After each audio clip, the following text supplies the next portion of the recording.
विशाल जी। श्री हरिवंश महाराज जी, जब एक बार राधा नाम लेने से पाप नाश हो जाता है तो बार बार राधा नाम क्यों जपना चाहिए? आगे मत पाप करो, विश्वास करो। आज के बाद मत करना, बस बैठ जाओ। आप देखो इंद्रिया कहां जा रहे हैं। राधा, पक्का लिखित भगवत प्राप्ति हो जाएगी। और आगे वृत्तियां विषयों में नहीं जानी चाहिए, संसार में नहीं जानी चाहिए, भोगों में नहीं जानी चाहिए। बोले वो तो रोक ही नहीं सकते, तो हर वृत्ति में राधा राधा बोलो। मुरारी पादार्पित चित्त वृत्ति, समझ रहे ना? काम तो हो गया तुम्हारा, लेकिन उसके ऊपर गंदगी मत डालो। बैठ जाओ शांत होके। बैठ पाओगे? बोले नहीं। तो बोले फिर अनवरत करो, अनन्य चेता सततम, सतत स्मरण करो। अभ्यास योग युक्तेन चेतसा नान्यगामिना। ऐसा अभ्यास करो कि चित्त तुम्हारा कहीं जाए ना। तो कैसे करें? लगाओ नाम में, रूप में, लीला में, धाम में, गुरुजनों की वाणी में। समझ पा रहे हो हमारी बात? काम तो हो गया, पर शांत हो जाओ। तुम्हारा पुराना स्टॉक जितना खत्म, अब आगे उस गोदाम में को गंदा मत करो। बोले हो ही नहीं सकता, करेंगे। क्योंकि आप अभी देखो, छोड़ के देखो, एक भूत का मंत्र मिला शिष्य को, उसने सिद्ध कर लिया। भूत प्रकट हुआ, उन्होंने कहा काम बताओ। ये काम 2 मिनट में कर दिए। भूत ने कहा काम बताओ। बोले अब तो काम नहीं। बोले उठा के पटक देंगे, जान से मार देंगे। हमें सिद्ध किया, हमें हर समय काम में लगाए रखो। भागे गुरुजी के पास, गुरुजी समस्या हो गई, हम तो भूत इसलिए सिद्ध किया था कि हमारा काम कर दे। वो कह रहा काम बताओ। कितना बतावें? वो जल्दी से जल्दी कर लेता है। अब क्या करें? वो कह रहा काम नहीं बताओगे तो मार देंगे। तो बोले ठीक है, एक खंभा लकड़ी का ऐसे गाड़ दो और उसे कहो चढ़ो उतरो, और जब काम होगा तो उसे काम बता देंगे, यही काम है, चढ़ो उतरो। तुम्हें वो मार नहीं पाएगा। समझ रहे हो ना? ये मन है भूत, ये मार देगा। अगर इसे सही ढंग से नहीं लगाया ना तो तुम्हें मार देगा। क्या करे? नाम रूपी खंभा गाड़ दो, राधा राधा राधा राधा राधा राधा।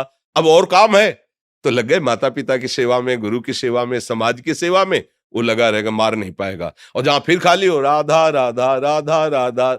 इसलिए कह रहे हैं कि निरंतर राधा नाम जपो। समझ में आया? कोई प्रश्न इस पे? पवन कुमार जी, भोपाल से। राधे राधे महाराज जी, अंदर से वैराग्य धारण करने की तीव्र इच्छा हो रही है और अध्यात्म मार्ग में चलने का मन करता हो, परंतु समाज में कुछ ऐसी घटनाएं घट जाती हैं जिससे मन विचलित हो जाता है। उसे वैराग्य ही नहीं कहते हैं। वैराग्य का मतलब होता है किसी से सलाह लेना, किसी घटना से देखकर विक्षिप्त हो जाना। इसे वैराग्य थोड़ी कहते हैं, इसे मरकट वैराग्य कहते हैं। मरकट में थोड़ी देर श्रृंगार करो बंदर का, सब नोच के बाहर फेंक देगा। इसे वैराग्य कहते हैं। वैराग्य का मतलब ये होता है कि घटना देखकर विक्षिप्त होना। अपने ऊपर घटना घटती है, ऐसा क्या कि घटना देखकर वैराग्य में फर्क पड़ जाए? वो घटना ही क्या है? वो घटना ही क्या है जो हमारे वैराग्य को, वैराग्य का क्या अस्तित्व रह गया? फिर जब राग रही थे तो घटना का प्रभाव कैसे पड़ सकता है? राग में ही तो घटना का प्रभाव पड़ता है। आप कह रहे हो वैराग्य बढ़ रहा है, और अध्यात्म तो कोई घटना ही नहीं। फिर अध्यात्म क्या? उमा काऊ में अनुभव पना, सत हरिभजन जगत सब सपना। सपने का कोई अस्तित्व, इन घटनाओं का कोई अस्तित्व है? उस अविनाशी आत्मा पर किसी शस्त्र का प्रहार, किसी अग्नि का, किसी मंत्र का कोई प्रहार काम नहीं करता। और वही मैं हूं। नैनम छिन्नन्ति शस्त्राणि नैनम दहति पावका न चैनम क्लेदयन्त्यापो न शोष्यति मारुता। कौन सी घटना मुझे परास्त कर सकती? मेरा शरीर नष्ट होगा, अभी नष्ट कर दे। उसका विधान अभी नष्ट कर दे, 100 वर्ष बाद नष्ट करे, मैंने पहले ही उसे नष्ट हुआ मान रखा हूं, क्योंकि मैं बैरागी हूं। अब घटना हमारा क्या बिगाड़ लेगी? कौन सी घटना बिगाड़ लेगी? अभी राग ही नष्ट नहीं हुआ बच्चा, इसलिए वैसी बात आ गई। समझ रहे ना हमारी बात? वैराग्य मतलब घटना। अरे अभी वैराग्य को समझा ही नहीं। ब्रह्मादिक के भोग सब विषम लागत ताई, नारायण ब्रज चंद की लगन लगी है जाए। विरह कमंडल कर लिए बैरागी दो नैन, मांगत दर्श मधुकरी छकत छके रहत दिन रैन। रूप छके घूमत रहे तन को तनिक न भान, नारायण दृग जल वह यह प्रेम पहचान। निरपेक्षम मुनिम शांतम निर्वैरम समदर्शनम अनुब्रजाम्यहम नित्यम पुए त्यंग रेणुवी। सरकार बोल रहे हैं, निरपेक्ष है, किसी की कोई परवाह नहीं। मुनिम मननशील, गुरु प्रदत्त मंत्र और नाम जप रहा है। शांतम, किसी भी द्वंद्व में वह शांत नहीं होता। निर्वैरम, किसी से दुश्मनी नहीं है उसकी। समदर्शिना, सब जगह भगवत स्वरूप का ऐसे महात्मा के पीछे मैं घूमता हूं चरण रज लेने के लिए। भगवान कहे अनुब्रजाम्य हम अहम अनुब्रजाम्य हम, पूरे पवित्र होने के लिए, रेणु भी चरण रज लेने के लिए। फिर क्या यार, ऐसा कैसे तुम बहुत कमजोर बात कह दिए। वैराग्यवान और आत्मबोध प्राप्त करने के लिए भगवत प्राप्ति करने की आग लग जाए, फिर ये कोई परवाह हो? अरे न लाज तीन लोकन की, न वेद को कहो करे, न शंख भूत प्रेत की, न देव जच्छते डरे, सुने न कान और की, दृश्य न और इच्छना। ये महावीर का मार्ग है, सब कुछ रौंदता हुआ आगे बढ़ता है। कोई उसे रोक सकता है? हर त्रिशूल, हर शूल यहां फूल बनता है। ये भगवत मार्ग है। डाल तो हमारे सामने जितनी विपत्तियां डालना है। कैसी वो हर गम तुम्हारा सहेंगे खुशी से, कभी भी न सिकवा करेंगे किसी से। प्यारे तो देख, तेरे के लिए जीवन समर्पित। अब जो खेलना है खेल, जो खेलना है खेल। मृत्यु से बढ़कर कोई खेल नहीं हो। मृत्यु तू मेरा प्रीतम है। पढ़ो विभूतियों में भगवान कह रहे सब कुछ हरण करने वालों में मैं मृत्यु हूं। जब आप आ रहे तो फिर मृत्यु भयभीत कैसे कर सकती है? और मरने से सब जग डरा, मेरो मन आनंद, कब मरी हो कब भेटियों। इससे बड़ी कोई घटना होती है? एक कायर थोड़ी इस मार्ग में चलते हैं, सूरवीर। केवल डायलॉग थोड़ी है, केवल वचन थोड़ी है, जीवन है। करके देख ले। मालिक से कह रहे हैं एक एक रोम कटवा दे, एक एक अंग कटवा दे। तेरे से प्यार किया है, प्यार है तेरे ही बल से, तेरे ही बल से तेरे से प्यार किया। मिटा दे जो मिटाना चाहे। अब क्या डर, क्या डर? अपना कोई है तो डर है, मान है, शरीर है, मन है, कोई है तो डर। अब अपना क्या डर? अला आगे न पीछे, न ऊपर न नीचे, तू ही तू है। लाली मेरे लाल की जित देखूं तित लाल, और लाली देखन मैं गई तो मैं भी हो गई लाल। अब काहे को डर यार, काहे को डर? बिल्कुल नहीं। अरे अभी बच्चा समझे ले हो। कुछ समझो या ना समझो, सबसे हमारी समझ भली। ठाकुर नंद किशोर हमारे, ठाकुराइन ब्रसवान लली। अभी सब रंग आ जाएगा। मानो तो मान के चलो तो जान जाओगे, जान गए तो निहाल हो जाओगे। पहले नाम जप करो, कभी ऐसा कदम मत निकाल देना। ये आग का मार्ग है, अगर कदम निकाल के पीछे गए तो धोबी का कुत्ता घर न घाट का। सीधी बात। कदम तब बढ़ाना जब मृत्यु का वर्ण कर लेना, मैं मरा, अब अमर हो जाओगे। और अगर इसमें डर के हो कि पता नहीं ऐसा लो, मत निकालना। ये बड़ा ही कठिन मार्ग है। प्रेम पंथ अति कठिन है, सबको निभात नाय। चल के मोम तुरंग पर चलिबो पावक माए। मोम के घोड़े पे बैठ के आग की ज्वाला से निकलना ये मार्ग है। हाँ, ज्ञान के पंथ कृपान के धारा, परत खगेश लगे नहीं बारा। जो निर्विघ्न पंथ निर्वाही, सो कैवल्य परम पद लाही। भगवान के सहारे नाम जप करते हुए मस्ती से। हम तो कई बार कहते हैं, ये बात समझ जाए, केवल राम मरे तो मैं मरूं, नहीं तो मरे मेरी बलाए। अविनाशी का बाल का मरे न मारा जाए। आप कौन है समझ रहे हो? ऐसे पिता के पुत्र हो जो परम अविनाशी सच्चिदानंद है। कोई आंख तुम्हारी तरफ टेढ़ी करेगा, ऐसा कोई त्रिभुवन में पैदा नहीं हुआ। पर हम कई बार कहते हैं कि एक कांच है, ऐसे कंकड़ मारो टूट जाएगा, और एक कांच है गोली मारो तो नहीं टूटेगा। ओ बुलेट प्रूफ कैसे बना? बोले गरम ठंडा गरम ठंडा गरम ठंडा करते करते उसको इतना मजबूत कर दिया कि गोली भी नहीं। ऐसे हमारे भगवान करते हैं, कभी सम्मान, कभी अपमान, कभी निंदा, कभी तिरस्कार, कभी ये ऐसी परिस्थितियां पैदा करके हृदय को बुलेट प्रूफ कर देते हैं। द्वंद्व में मुक्ता। अब सुख दुख मान अपमान निंदा स्तुति का कोई फर्क नहीं। अब उस स्थिति को झेलने के लिए तैयार हो कि इतना गरम ठंडा किया जाएगा, उसको मजबूत करके ही छोड़ेंगे। अपने दास को भगवान ऐसा महान बना देते कि त्रिभुवन का कोई भी दुख सुख उसे परास्त न कर पाए, क्योंकि भगवान जैसे है वैसे ही भगवान का दास हो जाता है।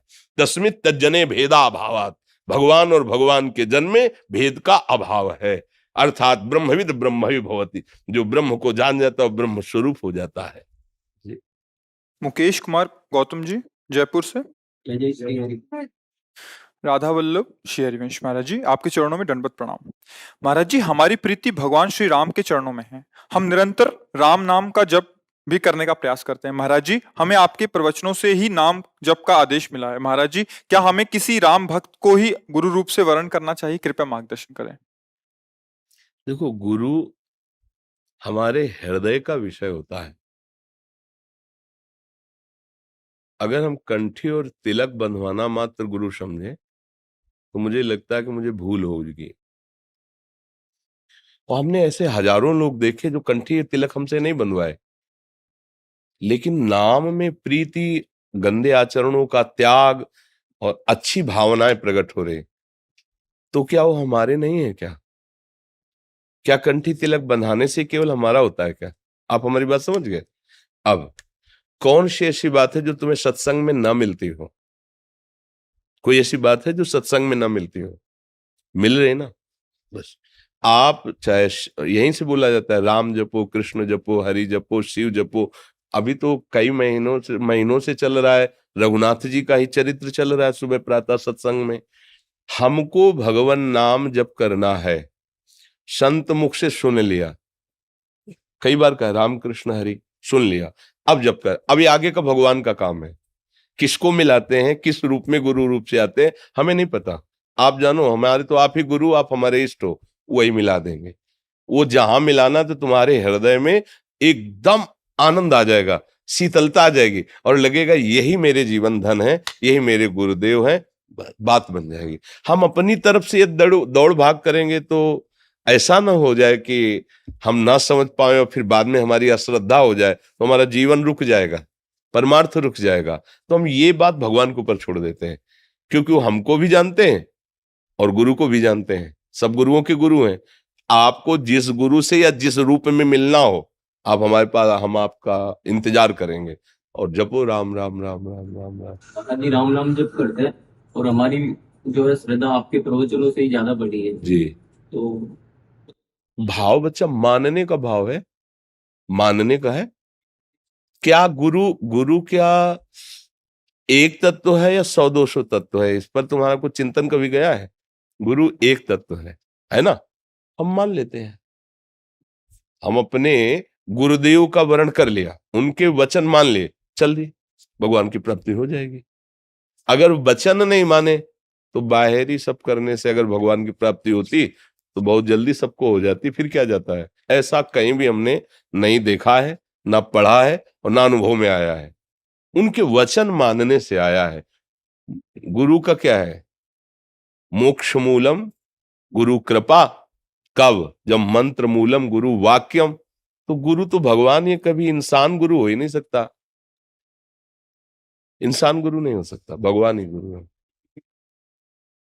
तो देखो, भगवान दे रहे हैं ना, राम राम बोलो। क्या दे रहे हैं? भगवान ही अपना परिचय बता, राम राम बोलो, कृष्ण कृष्ण बोलो, हरि हरि बोलो, राधा राधा बोलो। ये है गुरु जो निकला ना, ये गुरु है। मंत्र मूलम गुरु वाक्यम।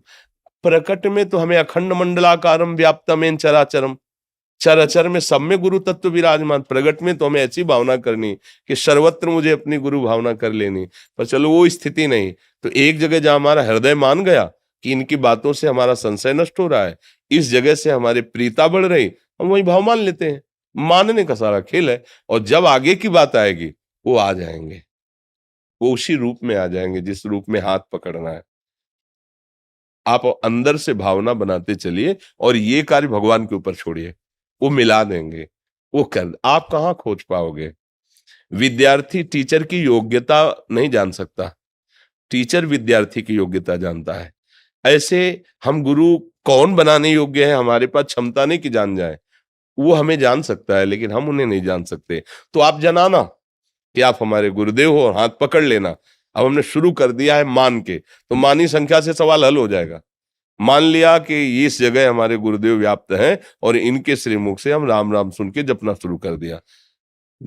अब रूप लेकर के वो कौन सा आते हैं, रामानंद तिलक लगा करके आते हैं कि वो कौन सा, वो उनका काम है। हमें बता देना कि आप आ गए गुरुदेव रूप में, खत्म। छोड़ दो उनके ऊपर भार, वो अपने आप मिला देंगे। नहीं मिला देंगे? जैसे अभी मिला दिया है प्रवचन उपदेश, ऐसे वो हाथ पकड़ करके भी चल देंगे। तुम्हें चिंता क्या करनी है? शरणागत अंदर से हो प्रभु की, वो बात बन जाएगी। इसमें कोई संशय लग रहा है? महाराज जी जैसे ये बोलते हैं कि मैंने कल यहीं पे बात की थी आश्रम में कि मेरी प्रीति सर महाराज जी से मैं राम नाम में है और राम जी की मैं स्तुति करता हूँ, राम जी की भक्ति करता हूँ। तो जैसे मैंने कल यहाँ पे बात की थी तो बोल रहे थे कि महाराज जी से अगर आप लोगे दीक्षा वगैरह। हम कह रहे दीक्षा का मतलब तुम क्या समझे हो? दीक्षा का मतलब क्या समझो? यही तो ना कंठी तिलक। नहीं तो बात तो हम वही बोल रहे हैं ना। गुरु मंत्र महाराज। मंत्र मूलम गुरु वाक्यम। वाक्यम मंत्र का मूल क्या है? गुरु के वचन। कह रहे हैं राम राम जपो, भगवान के चरित्र गाओ, भगवान की शरण में हो, बात पकड़ो ना। अब तुम अगर इसमें आओगे तो फिर मार्ग बदल जाएगा। तुम जो चाह रहे हो गुरु दे रहा है, और गुरु जो जिस चाहत में है, अगर वो चाहत पकड़ना चाहोगे तो अपनी चाहत का समर्पण होता है। फिर कोरा कागज बन करके जाया जाता है। अनुमति और आज्ञा में बड़ा अंतर है बच्चा। फिर अनुमति और आज्ञा में अंतर है। ये अनुमति है आपकी राय में दस्तखत करना, और आज्ञा उसको दी जाती है जो ऐसे केवल होता है। आप क्या जानना चाहते हो? आप क्या पाना चाहते हो? मेरा कोई प्रश्न नहीं, बस मैं आपकी शरण में हूं। अब क्या जनाना क्या पवाना है आप देखिए, वो एक अलग मार्ग हो गया। और इस मार्ग में वहीं तक पहुंचने के लिए कह रहा हूं, जब आप ऐसे चलोगे ना तो भगवान आगे का मार्ग खोलने के लिए वो आपको उसी रूप में मिल जाएंगे। आपको खोजना नहीं पड़ेगा। ये वचन मानो ना कि वो मिल जाएंगे, खोजना नहीं पड़ेगा। यहां आप उपाय कर रहे हो, उपाय मत करो, नाम जप करो, उनके ऊपर छोड़ दो, वो आ जाएंगे उस रूप में, आपको वरण कर लेंगे, या आपका संशय मिटा देंगे, या आपका संशय मिटा देंगे। वो उनका खेल है। तुम खूब नाम जप करो, रामचरितमानस पढ़ो, भगवान के भक्तों का सम्मान करो, और प्रभु से याचना करो कि नाथ आप ही हमारे गुरुदेव हो। इष्ट और गुरु में भेद नहीं होता। भक्त भक्त भगवंत गुरु चतुर नाम बपेग। अब जिस रूप से आपको आना हो, हमारे हृदय में निष्ठा पैदा कर दो। अगर वो इधर निष्ठा पैदा कर रहे हैं तो समझ लो उनके द्वारा दी गई। यदि और कहीं निष्ठा तो उनके द्वारा, अभी उनके ऊपर छोड़ो, आप फाइनल में मत रखो। समझ गए? जी महाराज जी। तो आपका सत्संग सुनते हैं। थोड़ा सा इनका प्रश्न था, मैं पूछ नहीं पाया। कह रहे थे कि इनको पद का अभिमान ना हो, इसके लिए महाराज जी क्या? हाँ, देखो, अगर हम कोई साधना भी करते हैं, सूक्ष्मता से समझना, तो अहंकार ऐसी वस्तु होती है कि उसमें वो जाकर के अपने आप पुष्ट कर देता है। जैसे कि हम 10 वर्ष फलाहार रहे, तो दूसरों का अच्छा भोजन देखकर, खाते देखकर अन्नादि हमें गर्व होगा। मैं 10 वर्ष से फलाहार हूं, उनके प्रति लघुता आएगी। मतलब परमार्थ के साधन में भी अहंकार का भय रहता कि बढ़ ना जाए। 10 साल से मौन हूं, 12 वर्ष से खड़ा रहता हूं, पानी में खड़े होकर इतना, कहीं ना कहीं वो पुष्ट होता है। आपका तो खैर व्यवहारिक पद है, भौतिक पद है, और आप इतनी सावधानी अंदर रखना चाहते हैं कि इसका भी आम ना हो। तो इस अहम को शून्य करने के लिए भगवान का आश्रय ही है, वो सबसे बड़े हैं। जैसे विचार करके देखो तो जितने भी ब्रह्मादि के भी पद हैं, वो सब भगवान के चरणों में झुकते हैं ना। ध्येयम सदा परिभवंगम अभीष्ट दोहम तीर्थास्पदम शिविरंच नुतम शरण्यम भृत्यार्तिहम प्रणतपाल भवाब्दिपूतम वंदे महापुरुष ते चरणारविंदम। जिनके चरणों का ध्यान भगवान शंकर ब्रह्मादि बड़े बड़े महापुरुष करते हैं, उन्हीं के चरणों का आश्रय ले लो। भगवान के चरणों का आश्रय, तो वो तुम्हारी व्यवस्था, सुरक्षा आंतरिक और बाहर भी करेंगे। आंतरिक शत्रु हैं काम क्रोध लोभ मोह मद मत्सर आदि, अहंकार आदि, और बाहरी जो द्वेष करने वाले या जो नीचा दिखाने वाले, अंतर और बाहर दोनों जगह से बचाने का काम नाम करता है। गोस्वामी जी कह रहे हैं राम नाम मणिदीप धर जी है देहरी द्वार तुलसी भीतर बाहरो जो चाह। तो भगवान के शरण में होकर नाम जप करो, कभी कोई बाल बांका ना अंदर का शत्रु कर सकता है ना बाहर का कर सकता है। पर हमें बहुत अच्छा लगा कि आप इतने सावधान हैं आंतरिक के लिए। बाह्य के लिए तो भौतिकता का जब पद मिलता है तो कोनर अस जन्मा जगमा ही प्रभुता पाई जाय मदलाई। पर आप इतने सावधान हैं कि आप भौतिक पद पे होते हुए भी उस दुश्मन पर नजर रखे हैं जो अंदर बढ़ता है। ये कृपा का लक्षण। इसका मतलब आप पर भगवान की कृपा है, तो भगवद आश्रित होकर नाम जप कीजिए। हाँ, समाज की सेवा करो। भगवान ने कृपा की, चाहे अगर हम छोटे पद से अच्छी सेवा करते जाएंगे ना, तो भगवान, जैसे पिता 1000 रुपया दे, आप उसे सही प्रयोग कर दिए तो 1 लाख की सोच लेगा, और 1 लाख सही खर्चा कर लिए ना तो 1 करोड़ की व्यवस्था है। मेरा पिता अनंत वैभवशाली है, समझ रहे हो, और आपको सेवा दी, आप इसे अच्छी तरह निभाओ। कहीं कोई ऐसा गंदा आचरण न हो जिससे आप पर अंगुली उठे कभी, तो आपको आगे बढ़ा दिया जाएगा। वो चाहे ना तो मच्छर को भी ब्रह्मा बना दे, मसकहीं करें बिरंची अज अजय मशक्तेहीन। प्रभु का भरोसा रखो, माता पिता की सेवा में भगवत भाव रखो, ये आपके लिए भगवान के समान है। और जो पद मिला है, जितने लोग आपके सेवा क्षेत्र में आते हैं, एक मित्रवत व्यवहार करो, आत्मवत व्यवहार करो। जो दूसरों को कष्ट देने वाला व्यक्ति हो, उसको शासन में लेने की जितना अधिकार है उतनी व्यवस्था करो कि गरीब को, दुखी को, किसी ऐसे को ना सता पावे जिसके पास सहयोग, उसके पास आप खड़े हो जाओ कि इससे लड़ने का मतलब मेरे से लड़ना। तो देखोगे भगवान आपको ऐसे उठाते चले जाएंगे। नहीं, वो चाहे तो क्या नहीं कर सकते, वह उनके सहारे रहना और कभी डरना नहीं। जो धर्म पे चलता है उसका विनाश कोई नहीं कर सकता। थोड़ी देर के लिए विपत्ति आ सकती है पूर्व कर्मानुसार, जैसे महाराज युधिष्ठिर पांडवजन बन बन भटके ना, लेकिन चक्रवर्ती पद पर बैठा कौन? युधिष्ठिर ही तो बैठे, विनाश हो गया कौरवों का। इसलिए थोड़ा धैर्यवान बनना कि भजन करता हूँ, सबकी सेवा करता हूँ, फिर भी लोग हमारी अवहेलना करते हैं, निंदा करते हैं। हारना नहीं, वो आगे आपको बढ़ा देगा। चल अच्छे से। शेरविंश महर्षि, महर्षि आप कैबिनेट मिनिस्टर हैं अभी वर्तमान में, और आप उनके साथ के सहयोगी जो कुछ उत्तर प्रदेश मंत्रालय से हैं, कुछ जो कैबिनेट में बैठे हैं, और कुछ पुलिस विभाग के मंत्रालय। महाराज जी, आपके श्रीमुख से कुछ आशीर्वचन महाराज जी।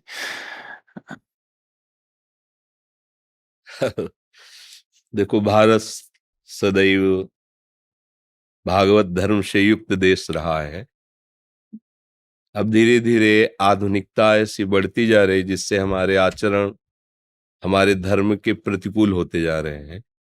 वास्तविक अध्यात्म से ही हम सुख और शांति का अनुभव कर सकते हैं। दूसरों के सुख के लिए जो जीवन धारण करता है वही महात्मा है, वेश कुछ भी हो। अगर वेश साधु का है और स्वार्थवश वासनाओं की पूर्ति, उसे महात्मा नहीं कहा गया। भले पैंट शर्ट में है, पैजामा कुर्ता में है, धोती कुर्ता में है, पर उसका दूसरों का हित करना स्वभाव बन गया है, तो उसी को महात्मा कहा गया है। हमें चाहिए कि हमें जो भी पद भगवान की कृपा से भारत सरकार की पदवी पर जो भी पद मिला है, उससे हम समाज में शांति और सुख का विस्तार करें। वो तभी होगा जब यहां होगी।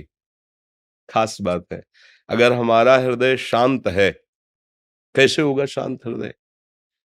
किसी पद को पाकर, किसी संपत्ति को पाकर, सम्मान प्राप्त करके मन शांत नहीं होता, भय और अशांति से युक्त होता है। कहीं पद छूट न जाए और कहीं विरोध भावना प्रकट हो जाए। इसका मतलब शांति का कुछ और स्वरूप है। तो भगवान श्री कृष्ण चंद्र जो कह रहे हैं कि श्रद्धावान लभते ज्ञानम तत्परा संयतेन्द्रियः ज्ञानम लब्ध्वा पराम शांति मचिरेणाधिगच्छति। शांति का स्वरूप है, अगर ज्ञान प्राप्त हो जाए तो शांत हो जाएगा, उसकी वृत्तियां निर्मल हो जाएंगी। तो ये नहीं कि ज्ञान प्राप्त करने के लिए उसे साधु वेश धारण करना पड़ेगा। महाराज चक्रवर्ती सम्राट अम्बरीश जी परम ज्ञानी, परम भगवान के भक्त, तो सम्राट पद से तो फिर छोटा ही सब पद होता है। सम्राट पद होता है शास्त्रों राजाओं के ऊपर जो बैठा हुआ है, उसे जिसे बादशाह कहते हैं, वो सम्राट पद था अम्बरीश जी का। तो हमें लगता है कि यदि हम ये बात जान जाएं कि मेरे भगवान ही विविध रूपों में हैं और मुझे उनकी सेवा करने का सौभाग्य मिला है, और जितना भी हमें सामर्थ्य भगवान ने दी है, जो धर्म विरुद्ध आचरण करेगा, भगवत विरुद्ध आचरण करेगा, शास्त्र विरुद्ध आचरण करेगा, तो शास्त्रीय और राजकीय दोनों जगह कानून बने हुए हैं।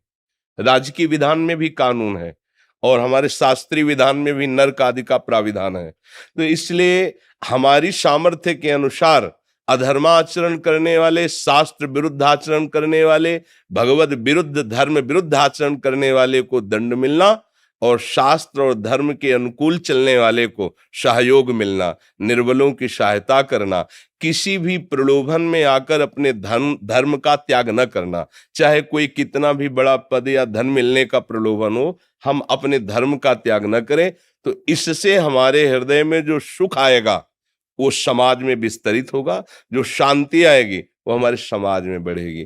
जैसे एक किसी कोने में बैठा हुआ कोई भी भगवत प्राप्त महात्मा सुख शांति से स्थित होकर जब संकल्प करता है, सर्वे भवन्तु सुखिनः सर्वे सन्तु निरामयः सर्वे भद्राणि पश्यन्तु मा कश्चित् दुख भाग भवेत्।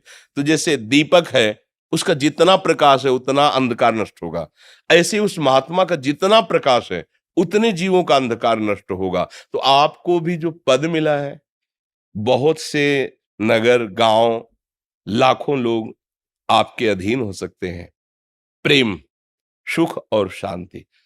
आज हम सही ना समझने के कारण कुछ लोग अपने पदों का दुरुपयोग करने लगते हैं। कितने दिन ये पद रहेगा, कितने दिन ये वैभव रहेगा, कितने दिन ये शरीर रहेगा, ये हम खुद अपने से प्रश्न करें। नहीं, एक नियत समय के लिए है। काल से कोई भी अंगरक्षक नहीं बचा सकता, काल से कोई भी सुविधा धन दौलत पद मुझे नहीं बचा सकता उस कालातीत परमात्मा के सिवा। तो हमारा जितना समय बचा है हम प्रभु का स्मरण करते हुए धर्म पूर्वक चलें, और ये बहुत बड़ी सेवा है। देखो, चाहे हम एकांत गुफा में रहे हो, पर आके समाज सेवा ही करके जाना होगा। तो आपको तो प्रारंभ से ही समाज में रख दिया और भगवान ने योग्यता दे दी और आपके हाथ में अधिकार दे दिया। आप लाखों लोगों को सुख पहुंचा सकते हैं, आप लाखों लोगों को दुख से बचाने का उपाय कर सकते हैं। तो हमारी प्रार्थना है, जो भगवान ने आपको पद दिया है, ईमानदारी से सत्य को साक्षी रखकर आप उस पद पर चलिए और भगवत स्मरण करते रहिए। तो ये जन्म भी आनंद और सम्मान पूर्वक कटा और हम भगवान के पास जाकर भी उनका प्यार दुलार प्राप्त करेंगे। ये जगत का जितना भी स्वरूप है, ये प्रतिपल एक रस नहीं रह सकता, ये परिवर्तनशील है। आप देख रहे हैं, एक समय आपकी बाल्यावस्था थी, अनजाने में जान ही नहीं पाए, जवानी आ गई और जवानी कब गई पता ही नहीं चला और शरीर शिथिलता और बुढ़ापा की तरफ। तो आगे वाली भी की तो सोच लें, उस दशा का नाम है मृत्यु। जैसे बाल्यावस्था, यौवन अवस्था, जरावस्था, तो फिर मृत्यु अवस्था है। मृत्यु के बाद का हमारा परिणाम, ये हमारी खेती है जो हम कर रहे हैं, वो हमें भोगना हो। अवश्य में भोक्तव्यम कृतम कर्म शुभाशुभम। जो पदों में बैठ करके खूब मनमानी आचरण करते हैं, तो भगवान ने उन्हें उनके सुकृत के अनुसार सौभाग्य दिया कि समाज रूपी नारायण की सेवा कर लो, और अगर वो उससे चूक गए तो फिर ये दुर्लभ देह और ये बहुत ही माननीय पद ये हमारे किस काम में आए। इसलिए हमारी दैन्य भाव से प्रार्थना है, आप सब जो जिस पद में हो, सत्यता और ईमानदारी से भगवत प्रसन्नता के लिए करोगे तो है सांसारिक कार्य, पर इससे आपको भगवत प्रसन्नता प्राप्त हो जाएगी, भगवत प्राप्ति हो जाएगी। अम्बरीश जी को पता नहीं था कि मेरी रक्षा में सुदर्शन चक्र है। जब दुर्वासा जी अपने तपस्या के अभिमान में आकर के उनकी परीक्षा के लिए गए और कृत्या प्रकट की, मंत्र से मारण का प्रयोग किया, तो सुदर्शन चक्र जी प्रकट हो गए। जबकि एक वो महात्मा है जो लंगोटी वलकल की लगाकर केवल दूब का रस पीता है, और एक वो राजा जिसकी बहुत सी रानियां और बहुत सा वैभव है, पर वो भगवत सेवा परायण है। खास बात, अम्बरीश जी जगत को भगवान की सेवा मानकर राजपद पर बैठ, तो सुदर्शन चक्र उनकी रक्षा में है। काल भी उसे परास्त नहीं कर सकता जिस पर हरि का वरद हस्त है। मुझे चाहिए कि मेरा जीवन ये तो लाभमय हो ही, और मेरा मरण भी महोत्सव बन जाए। जैसे हमें अभी कहीं विदेश जाना हो और मुझे कोई ना परिचय हो और तुरंत मुझे देश से निकाला जाए, अब कैसा लगेगा? और अगर मुझे पास दे दिया गया है और वहां व्यवस्था कर दी गई, फिर देश से किया जाए तो कैसा लगेगा? दोनों बातों को देखो। ऐसे ही ये देश हमें कमाई के लिए मिला है क्या? सत्कर्म की कमाई करके, भजन की कमाई करके हम भगवत धाम पर अपना अधिकार प्राप्त करें, भगवान की नित्य सेवा में पहुंचे। आजकल जो बहुत मानसिकता बिगड़ रही है, बेविचार, मदिरापान, मांस खाना, इन किन प्रकार किसी भी हिंसा के द्वारा, अधर्माचरण के द्वारा सुख भोग करना और धन कमाना बहुत गलत है। परिणाम में इसका जो परिणाम आएगा वो आप संभाल नहीं सकते। कोई भी धर्म तुम्हारी रक्षा करेगा, भगवान नाम तुम्हें सुख प्रदान करेगा। और धर्म विहीन जो आचरण बढ़ रहे हैं, हमें लगता है आप जैसे पदाधिकारी जन अगर मिल करके इस पर थोड़ा सा प्रकाश डालें तो हमारे नव युवक, यही हमारे भारत देश की आगे चलकर वो पीढ़ी है जो हमारे देश को सुव्यवस्थित सुरक्षित रखेंगे, चाहे वो सेना में कहीं भी हो। अगर हमारा स्वभाव ठीक हो गया, आचरण ठीक हो गए, तो सब ठीक हो जाएगा। इसलिए हमारी प्रार्थना है, नाम जप कीजिए और सबको भगवत सेवा की भावना से सुख दीजिए। आपको जो पद मिला है वो जीवन सार्थक हो जाएगा। और हम चाहते भी हैं हृदय से कि आपका स्वागत करें, पर एक तो भिक्षुक हैं और दूसरी बात ये है कि जब कोई गरीब जन ऐसे आते हैं और देखते हैं कि बड़े जनों को दुपट्टा मिला, माला मिला, और वो जब रो के हमसे कह देते कि महाराज जी मुझे क्यों नहीं, तब मुझे लगता है एक स्थान तो ऐसा होना चाहिए जहां सबको बराबर प्यार मिलना चाहिए। आपको तो सब जगह सम्मान मिलता है क्योंकि वो है आपका अधिकार, लेकिन वो आदमी जो एक गरीब आदमी आ रहा है, वो जब बाहर खड़ा लाइन में देखता है कि ये लोग तो सब दुपट्टा और हमको 1 मिनट खड़े नहीं होना दे, देखा और निकाल दे, तो इसलिए एक दिन नियम ले लिया था कि हम किसी को कोई भी बाहरी स्वागत, हृदय से हम आपका स्वागत करते हैं और हमारे वचन ही आपके लिए, ये जो आप आए हैं ये हमारी लाडली जो से कृपा से आए हैं।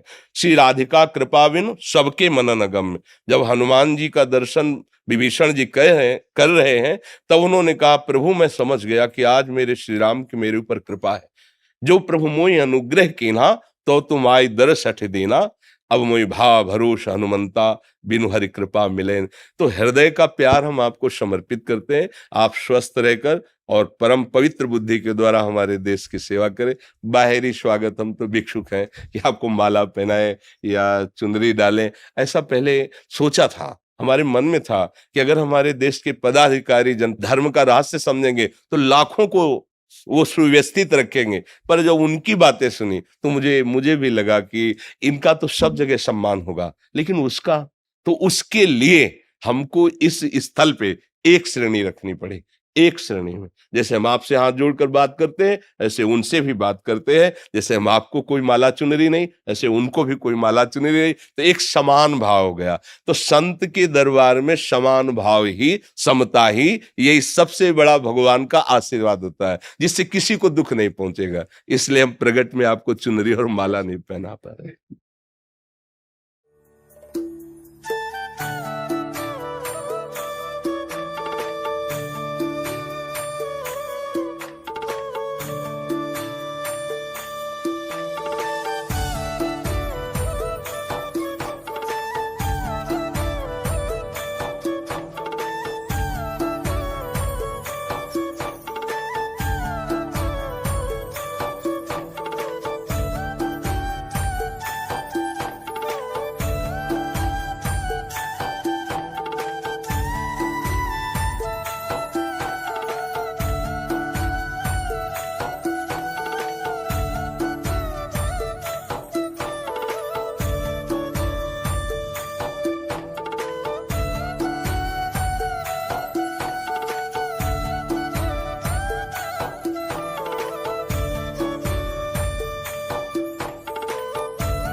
जैसे कोई कहता है ना कि हमारा जन्मदिन है, तो संसारिक जन्म नहीं कहते हैप्पी बर्थडे, ऐसे हैप्पी हो जाओगे, हैप्पी ऐसे हो जाओ जब तक तुम्हारे पास नाम रूपी धन नहीं है, अच्छे कर्म नहीं है, बुजुर्गों की सेवा नहीं है, तो तुम हैप्पी कैसे रह सकते हो?